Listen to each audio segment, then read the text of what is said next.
Welcome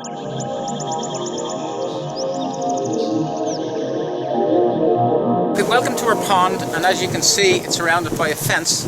It's there for two reasons. The first is to stop children getting free swimming lessons, and the second, which at the time we didn't realise we needed it for, was to stop the turtles getting out and getting into the wider wild.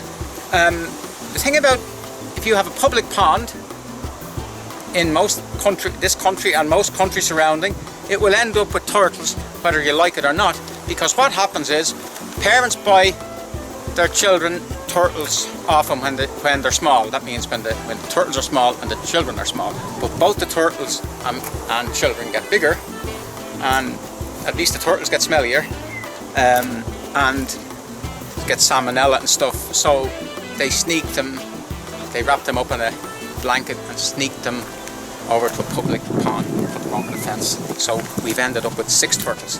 I think 2 of them were given to us, and the other 4 were volunteered. But they're all welcome.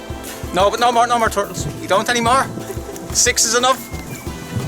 Eat us out of house and home. Put this pond in about 10 years ago. I designed it in 5 minutes. It's kidney shaped because kidneys remind me of water for some reason. We dug a deep section, about 4 feet deep, and then a shallow section where plants like this go. We didn't plant the shallow plants in pots, we just threw muck in and stuck them into the muck. We will talk about, oh, let me see, this plant here. Can you see this one here? It's an orchid. It's a really, really nice orchid. And the thing about this plant is, I didn't plant it here, it came itself. And that's a great bonus about putting a pond in and looking after it. Now, how do I look after this pond? It says in the books that you should clean it out once a year. I've never cleaned it out. I've done nothing to this pond in 10 years. I leave the bloody thing alone. I find if you mess around with it, you pull up the nutrients and the water goes green. You see that Acer tree there? All the leaves fall off that Acer tree, that purple Acer tree, every year, and every single leaf ends up in the pond. And that's been doing that for 10 years, and still the pond is perfect. Because the debris goes to the bottom and it stays there. So resist the urge to keep cleaning your pond out. There's no filter in this pond because natural ponds don't have filters. If you go to the Rocky Mountains, there isn't filters on their ponds. You don't need a filter. The air is the filter, the atmosphere is the filter. You just leave it alone. Now we talk about some other plants. This plant here is a Carex, a sedge, and it's golden. And it will grow in your garden in dry, wet ground or slightly underwater. Now this is testimony to the persistence of somebody called Edward Bowles.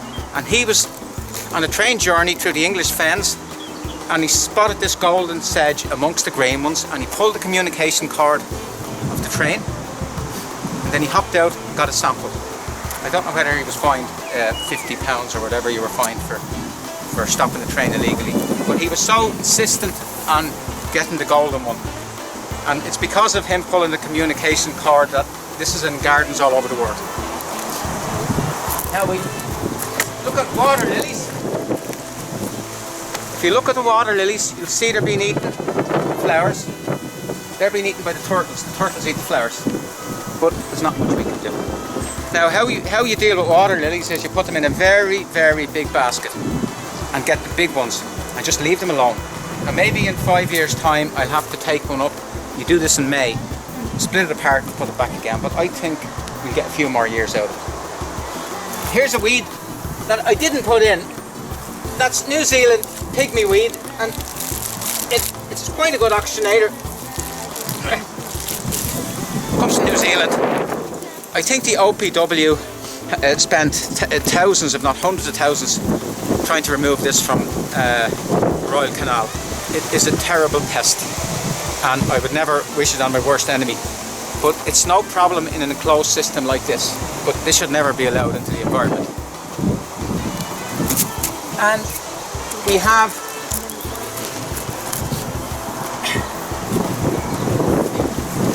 This here is African pondweed. Now, this has caused huge problems to lakes in the centre of Ireland. This was used a lot and still is used in the autumn time for oxygenating experiments in schools.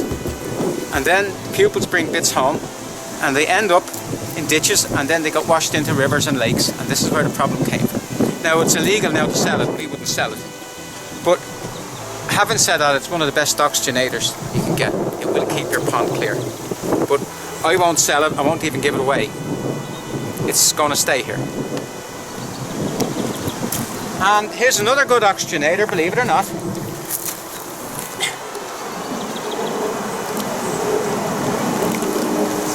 Yucky Algae.